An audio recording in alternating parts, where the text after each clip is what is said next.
Hey guys, Bradley Hallman here. Welcome to the channel. Appreciate you guys being here. Glad you're here. Today we are talking about the co-angler position of bass fishing. That's right, the co-angler position of bass fishing. Guys, I spent a lot of time doing this. I've had a lot of guys in and out of the back of my boat. I've seen the best in the world there possibly can be. I've got some real pointers for you guys that fish as co-anglers. I think I can help you. Some of this stuff may end up being a little bit controversial. I'm not a controversial guy. I do not mean to offend anyone while making this video. I promise you, I'm not here to offend. I'm here to try to help you become a better co-angler. I get a lot of questions about this subject, so I think I can actually make a series out of this that you guys will really enjoy and hopefully improve your fishing performances. One of the things that we're going to talk about in this exact video right here is the simple fact of you get done at the end of the day, the biggest thing that we always hear is, well, dude, I got a bad draw.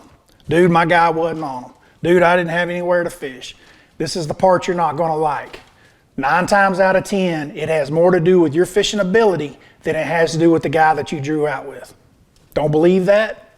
Let me stick Brian New in the back of that boat and watch what happens. I promise you that dude's coming in with a top 15 bag of the day out of the back of the boat that you claim you had nothing to fish.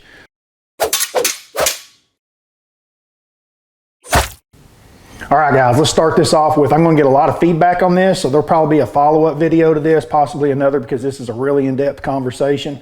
You guys, please leave your comments below. We'll get to those, and I'll address some of them probably in another video here in the future coming up. First and foremost, I want to start this with, there is no shortcuts to this, guys. Like, what you see is what you get. Some of the best co-anglers I've had in my time in the back of my boat are very experienced anglers. They've got a lot of time in on the water. They spend a lot of time just like this watching videos and research and studying to make themselves better anglers. It truly is about your understanding of the water, techniques, different tackle, baits, rods, reels, line, the situations and techniques that will work in certain specific situations, right? So being able to read water, that's truly what makes them the best of the best out of the back of the boat. All right, mental toughness and self-confidence are one of the biggest things that I see with guys that are successful all the time out of the back of the boat. These are guys that I already know their name, I know who they are because they've been so successful before. By the time they draw me, I'm very aware that they are. Whether this was at a local BFL level here in Oklahoma, which we had some guys like that, at a regional level, same thing, and then same thing at a national level.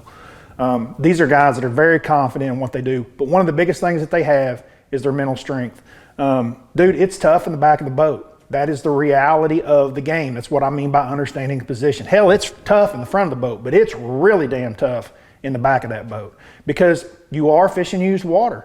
It's not as easy as going down the bank and here's this pretty lay down and I get to throw my little spinner bait up there and I get to slow roll it by it and I get to see the big flash, and that doesn't happen much out of the back of the boat. Does it happen at times? Yes, it does. And those are bonuses.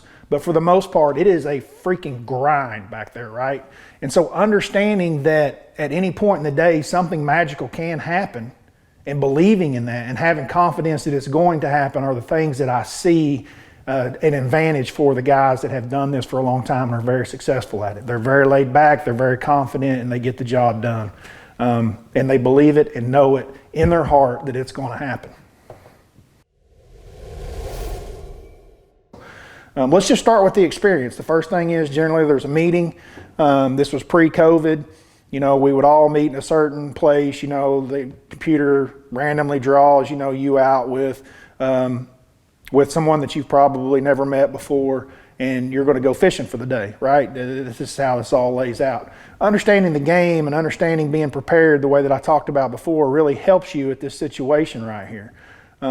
The things that guys are really concerned about is one, they usually, you know, they wonder about the guy that they drew out with. How good is the angler that they drew out with? Is it somebody that's well known in the area? Is it somebody that, you know, these things really don't matter. You can get a good draw either way. You know, we're talking about these guys are worried about the good draw or the bad draw at the meeting, right? This is where it happens.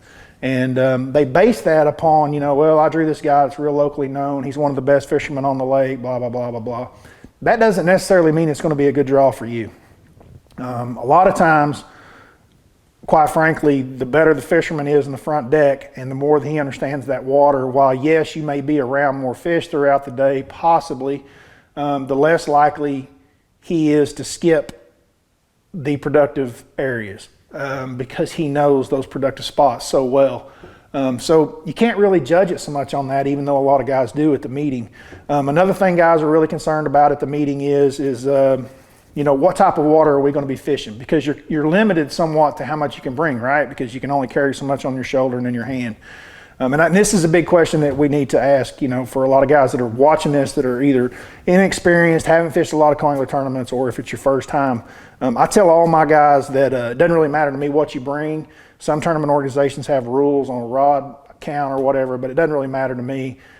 Just avoid the guy. Don't be the guy that's got the duffel bag that's, you know, 5 foot long and 4 foot tall and weighs 180 pounds. You know, I mean, if you've got a normal tackle box, and it may weigh 80 pounds because you've got so much packed into it, and I understand that. Just so that you can have the tackle to be ready. I tell all my guys, you're welcome to anything that I've got in my boat. Just like it's Bass Pro, I've got everything in there, and you're welcome to get anything you want out of it. But I understand that that doesn't work in everybody else's boat for sure. So pack what you feel like you need so that you can make the adjustments that you need throughout the day. And like I said earlier, understanding the type of water in the lake that you're fishing, watercolor presentations and the things that work there, seasonal patterns will help you further along that packing process. Another thing that you're probably going to work out at the meeting is the time and place that you're going to meet. Your boater's probably going to lay that out. He is the one dragging the boat, and he's kind of got his game plan. And generally speaking, the co-angler just kind of goes whatever his game plan is. So if he wants to meet at McDonald's, you know, in town or whatever, then meet him at McDonald's. The only time I've seen this be crazy is you know, we've got buddies running with us too, right? And they're staying in our house and they're fishing as co-anglers. And man, I've seen stories where we were out at Lake Mead one year for the U.S. Open, and it was the first day of the tournament. It's a 3-day tournament out there on the Open, and one of my good friends that was staying with us had a boater tell him that he wanted him to meet him at like 3 o'clock in the morning on the boat ramp. I mean, just asinine, you're right, like 3 a.m. really, dude. And so, you know, he was like, yeah, okay, I'll do what I can, but I'm riding with these other guys. You know, try to oblige the best you can within reason, right, with some common sense. So don't think just because this is some tournament or it's your first time that you don't have say-so. You do have say-so. Just try to oblige with what they want to do and go along. It kind of tends to help make the day go by better, but all that's within reason. Don't do anything absurd. Like I say, there's some guys that like to get to the lake 3 hours before a tournament and sit in the dark for 3 hours, and I think that's a little bit much. Probably the best answer I would give you is like, hey, what do you say if he wants to meet 3 hours before? Just say, hey man, you know, dump your boat, or I'm riding with some guys, you know, pick me up on the dock, hey, I can't, you know, something. Just come up with something, you know, just something. But so we're done with the meeting. You've met the guy, you know where you're meeting in the morning. You may or may not know what you're fishing the next day. Everybody's going to tell you some song and dance, but they're not going to tell you a whole lot because they know that you potentially are staying with a bunch of other boaters or other fishermen, and they don't want what they're doing out there at all. So it's not necessarily going to be the rundown of what they're doing. I'm not saying that guys are just straight up lying to you, telling you deep or shallow. You just got to be ready for everything. And like I say, the more understanding you have of this place, the less you need that. Like for me personally, the question of what are we doing tomorrow really wouldn't matter to me. And the question of what we're doing tomorrow really doesn't matter to some of the best co-anglers that I'm talking about, and it's because they are prepared and they're ready. They know what they're going to do in their back 180. And so see, you're taking the advantages away of them and putting them on yourself, right? I mean, you're putting all the responsibility on yourself. So now that we can crawl in the back of that boat and we can push as soon as that boat stops, and we can go as hard as we want to go. Okay, so the meeting's over. This is a big part of the night. This is a difference, really a big difference between fishing from the front of the boat or fishing from the back of the boat. Fishing from the front of the boat, you've known what your plan was before the meeting, and so therefore you've probably got a lot of your tackle done. Fishing out of the back of the boat, if you base everything off of what he says he's going to go do tomorrow, you've got a lot of tackle to do tonight. And that's what I see a lot of co-anglers doing, a lot of tackle late at night after the meeting. If you follow my policy, which is what I'm throwing down here, if you've done your research, you have faith in the confidence and the baits and techniques that you understand how to read water and you know how to use, When you pulled up to that lake, whether you practiced with another boater for a couple of days or whatever, you've got some ideas of some things that'll catch some fish, right? So if I'm in Oklahoma and it's in March, right? So I'm in the back of the boat and it's in March in Oklahoma. I've got a spinnerbait tied on, a 1/2 ounce. I've got a square bill tied on. I've got a shaky head tied on because I'm in the back of the boat. I may even have a Ned rig tied on the back of the boat. Spinning rods are really going to be critical for me. I'm going to have a jerk bait tied on. I hadn't even got to 6 rods yet. Maybe I have. I've got a couple spinning rods and 4 other rods, and I think I'm almost there. I really don't need a whole lot more than that because no matter where he goes, oh, I'm going to have a jig tied on. Other than those that I just listed, I don't need a whole lot more. I don't care if we're fishing from Lake Texoma all the way up to Grand and every lake in between. I don't have a lot of choice and time on where we stop. I mean, he's going to pick and choose where he stops and fishes. I just need to be able to fish the water efficiently behind him. And those are the baits that I'm going to have tied on. I have those baits tied on. I could do this anywhere in the country just by doing a little bit of research at home before I left, whether I'm at work at the office or whatever, or watching videos just like this and figure out some of the general seasonal patterns that are going on the lakes that we're headed to. Once I get these figured out, I tie those baits on and I go up there and go to work. It is literally as simple as that. Instead of getting so hung up in what he is or isn't doing. So, like I say, after the meeting at night, a lot of co-anglers doing tackle, tying on stuff, secret baits, whatever that so-and-so told them about, usually doesn't work out. If you'll just stay with the confidence baits and the seasonal patterns that you know historically have worked on that lake year after year after year, that's all you need tied on. You don't need a whole lot else. Now, with that being said, I still want my conglomeration of tackle on the back of the boat to be, pretty extensive so that I have the opportunity to throw whatever I want to throw with whatever I'm presented with the next day. And understanding those situations, it does require you pack some tackle. So as long as I've got all that packed, which I should have done before I left the house to go to the event, I should be ready. I shouldn't be having to do a whole lot of late night tackle after the meeting. All right, so the next morning, first day of the tournament, you meet your boater. It's 4 a.m., 5 a.m., whatever it is.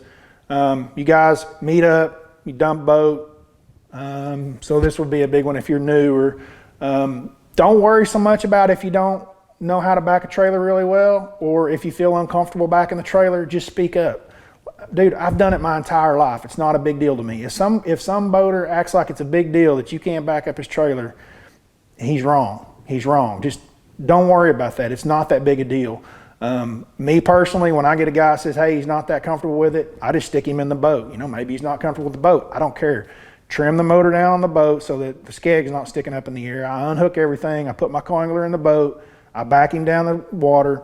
The boat just drips off the trailer. I go park. The boat's just out there drifting amongst the other boats. Just tell my co-angler just to stay put. I park. I walk down to the dock. I see another boater backing in or somebody at the dock, and I say, hey, man, can I catch a ride with you? He says, yeah, jump in. We go, puts in the water, and I point to my boat, and he takes me over there, idles over to the boat that's floating with my co-angler in it, and I get in. It's no big deal, and you move on with your life. So don't let not being able to back a trailer or feeling uncomfortable backing a trailer, because I'll be honest with you, in the dark with some of these trucks these guys have with the camper shells and everything else, it's not easy to crawl on a boat or a truck and boat that you've never been in before and back that trailer in the dark down a narrow boat ramp with a $70,000 boat behind you. I mean, I totally get that. That's an uncomfortable feeling, and I get it. So I've done multiple things to make that work. So don't feel like that's a big deal or let it discourage you from competing as a co-angler, because like I say, this is an extremely good opportunity to learn.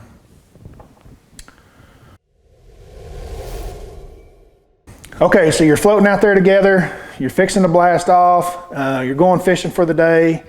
I would say that this is probably a good time to pay for gas, right? Before you've even gone fishing. Some guys wait to the end of the day. Some guys pay it right now. This is totally up to you.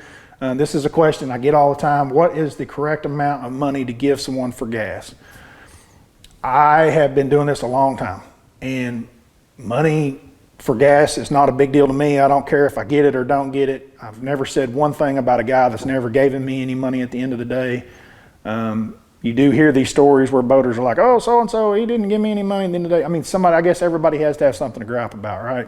But I know for me personally, I'm just telling you, I've done this a long time, $40 is a standard. Whether you're fishing BFLs or an FLW tour, $40 is a standard. Look, you're crawling in these guys' boats. They've got really expensive boats. They've got gas expenses, they've got oil, they've got insurance, they've got a lot of expenses. $40 is not that much to go fishing for the day. If you want to give 50 is definitely, like, if you want to be going a little bit above and beyond, $50. Add a 10 to that, and 50 does a little bit above and beyond. I mean, I've had anywhere from 60 to guys give me $100. I've had all different ranges depending on the day, but $40 is a standard. $50 is if you want to just do a little bit above and beyond. I think if I was fishing as a co-angler, $50 is what I'd be paying. But like I say, $40 is day in, day out the standard. All right, they call our boat number and we're taking off. Here's one of the biggest things that I can tell you guys, dude. I don't care who's driving. I don't care how experienced they are. I don't care if it's your dad. I don't care if you're in a team tournament. When you are sitting over there on the co-angler side, use your hands, grab something in that boat to hold yourself down, usually down below you, between your legs, the bottom of the seat, the handrails. Hold on to something. I have a lot of guys that just kind of sit back, relax. Dude, the boat's going 70 miles an hour. Anything could happen. You could hit something, you could not hit something. The power steering can go out and the boat motor just jerks to the right, and your boater has no control of this happening. If you had an air bubble in, I mean, these things do happen. And the more that you do these, the more likely something will happen. And if you've got a hold, you need to be able to hang on to something to keep yourself in that boat. Anytime the boat is moving, not just in the morning at takeoff, but anytime the boat is moving, and I would say above 40 miles an hour, 45 miles an hour, you need to be hanging on. And I mean truly hanging on like you're fixing to ride a bull, because you don't know what could happen. Keep yourself in the seat. All right, he's running. Be aware of everything that's going on. If you guys saw my video about the fog and could lead to death, you know, this is where you've got full power to speak up, like 110%.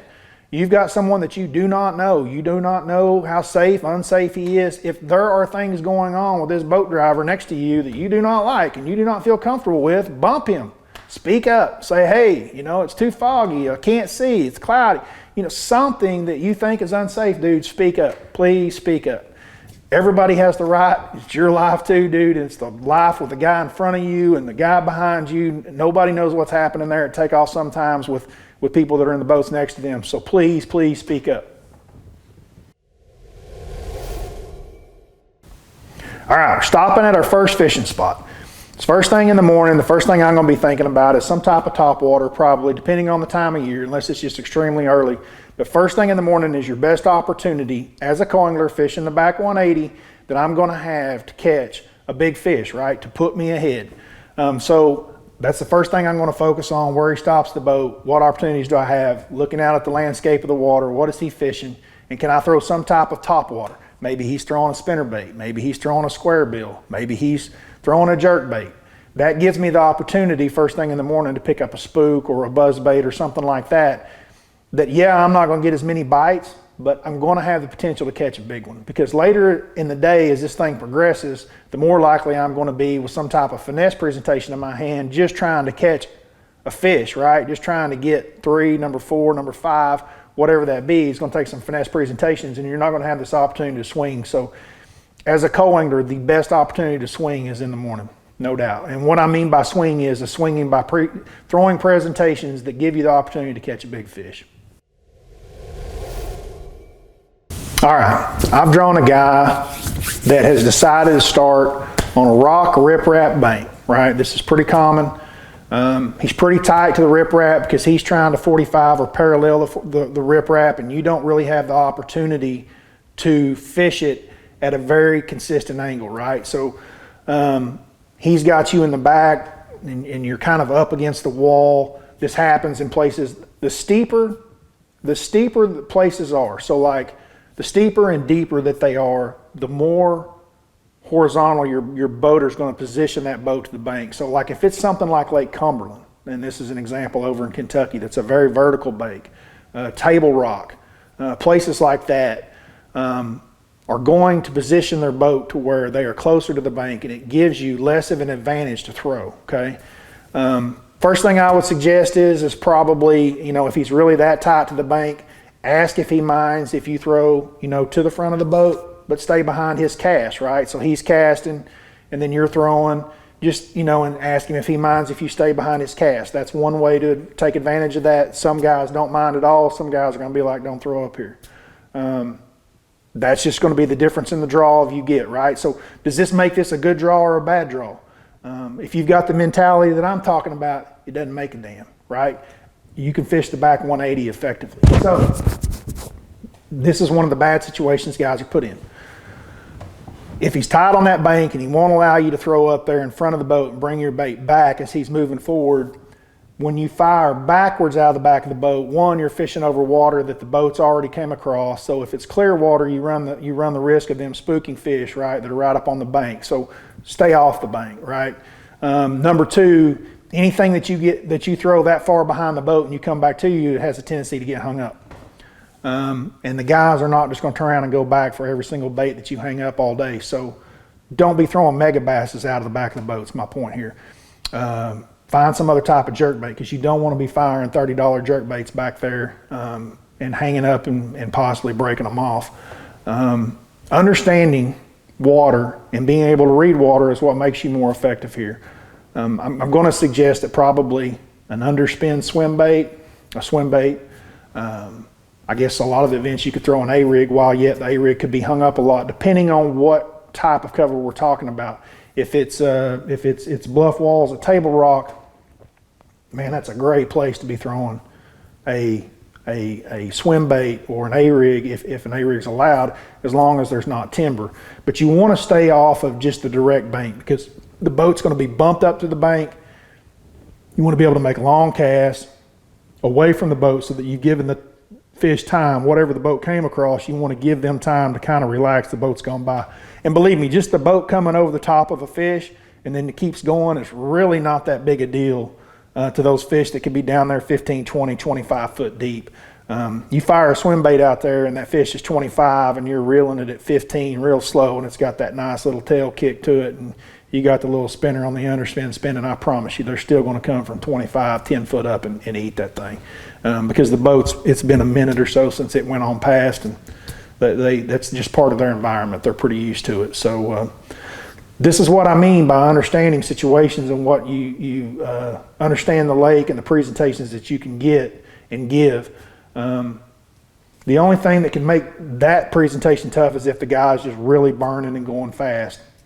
But most of the times guys are on bluff walls, they're not going fast. If they are going fast, the one thing you can really change on that one is just straight to that top water. Pick up that freaking spook, fire that sucker out there as far as you can fire it down the parallel to that bank, and just start working. Shoot, shoot, shoot, shoot, shoot. You might not even have to reel if he's going fast. You could just sit back there and jerk. So I'm just giving you different ideas, different presentations of things that will work and work at a very high level. Because look, you're not competing with the guy in the front. This is one thing that I see a lot of people not realize is you're not competing with the guy in the front of your boat, and you're not competing with the guys in the front of any boat. You're only competing with the guys in the back of the boat, right? So staying mentally strong, understanding what your Blake has to offer, seasonal patterns, tackle techniques that will work in certain presentations with what you're confronted with, guys, is really what's going to make a difference for you in the long run. I can't stress that enough. Like I said, we're going to do some more videos on this. I really appreciate you guys dropping in on this channel. Hit that subscribe. Think about it if you hadn't hit it yet. I know a bunch of you guys have been watching this channel and still haven't hit that subscribe button. Bump that sucker, dude. Hit the likes, and please leave all the comments below. I really appreciate you guys being here. I hope this video helps y'all out. I hope it helps some guys that are new and thinking about fishing, and also the guys that have been involved in it for a long time. Try to understand the position of playing co-angler in your mind and getting ready for 2021 season, and we'll be back with some more videos for you.